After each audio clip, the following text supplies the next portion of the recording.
sel elektrokimia dan redoks.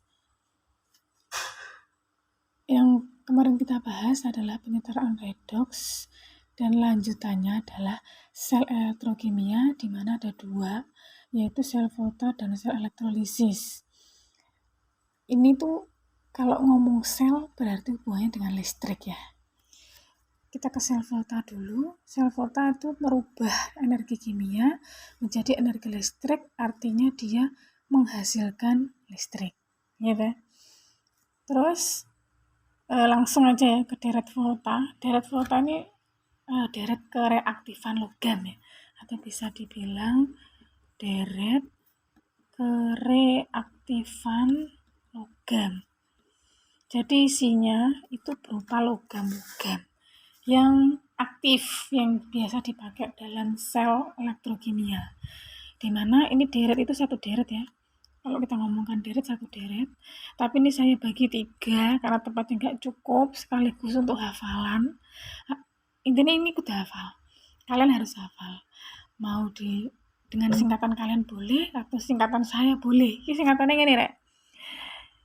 Lihat ke bawah candi, nampak Mang Ali minum air.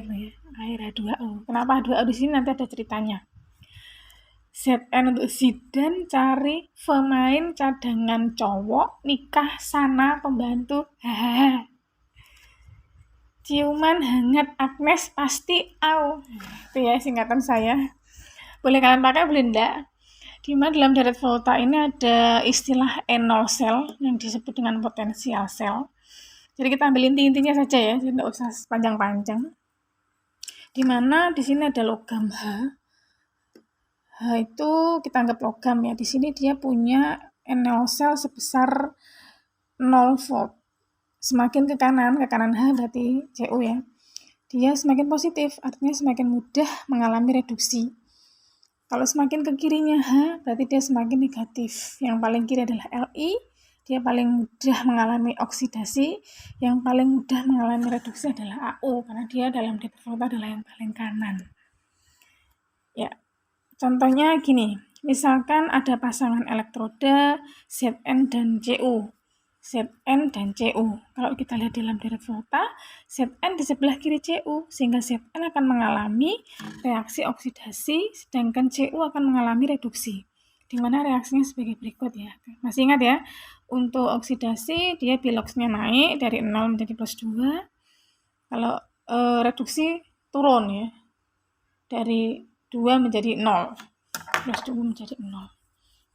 Kemudian untuk perhitungan sel volta itu cuma satu, yaitu N0 sel sama dengan N0 reduksi dan N0 oksidasi. Cuma kalian harus tahu mana logam yang mengalami reduksi, mana yang mengalami oksidasi, hanya dilihat dari sini ya. Deret volta atau deret kereaktifan logam. Setelah apal ini nanti kalian akan bisa mudah untuk mengerjakan perhitungan sel volta dan sel elektrolisis. Yo perhitungan, yo reaksinya gitu ya.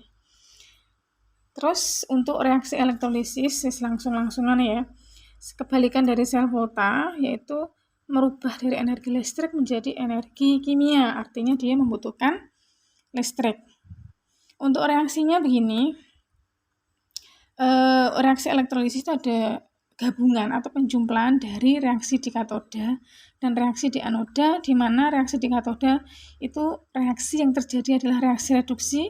Di anoda reaksi yang terjadi adalah reaksi oksidasi. Lek ngapane ini konsonan, vokal ya. Katoda reduksi, anoda oksidasi. Gitu ya.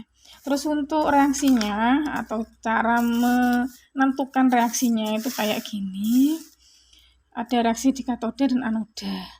Kalau reaksi di katoda yang dilihat adalah wujud ya. Apakah dia berupa leburan ataukah larutan? Leburan itu nama lainnya adalah lelehan atau cairan, atau simbolnya dalam reaksi itu L, liquid. Yang terjadi adalah reduksi kation. Jika dia berupa larutan atau aquos, tahu ya bedanya larutan sama leburan. Kalau leburan itu cuma satu zat, misalkan leburan besi, berarti besi yang dileburkan. Terus kalau larutan itu adalah pencampuran dari dua zat, itu ada zat terlarut dan pelarut. pasti tahu wis. Kita kembali ke larutan. Jika dia berupa larutan, itu ada dua caranya. Kita lihat dalam deret volta. Jika logamnya berada di kiri H2O dalam deret volta, maka yang terjadi adalah reduksi H2O. Ya wis, ini reaksinya. 2O tambah 2 elektron menjadi 2O H- ditambah H2. Gitu. Tapi jika logamnya berada di kanan H2O dalam deret volta, yang terjadi adalah reduksi kation. Gitu ya, nanti kita lihat yang soal deh. Kemudian reaksi di anoda, cara mudahnya begini. Yang dilihat adalah anodanya. Jadi elektroda itu ada dua, ada katoda dan anoda. Kebetulan ini reaksi di anoda, berarti yang dilihat adalah anodanya. Gitu ya. Untuk reaksi di anoda ini saya kasih nomor ya, 1, 2, dan 3. Artinya dia urut, harus urut. 1, oksidasi anoda.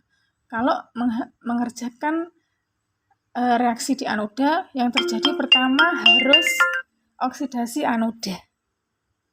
Kecuali anodanya inert. Siapa anoda inert? Ada 3, yaitu karbon, PT, dan AU. Jika anodanya 3 ini berarti tidak bisa terjadi oksidasi anoda. Siapa? Yang kedua, yaitu oksidasi anion. Anoda nggak iso karena dia inert. Tapi selama dia tidak inert, bisa terjadi oksidasi anoda. Tapi kalau inert, tidak bisa. Harus terjadi oksidasi anion. Ya. Kecuali lagi, anionnya adalah sisa asam oksi. Sisa asam oksi adalah anion yang mengandung oksigen ya. Misalkan ada SO4-2-, gitu. Terus ClO-, ya kan, kemarin kita ketemu.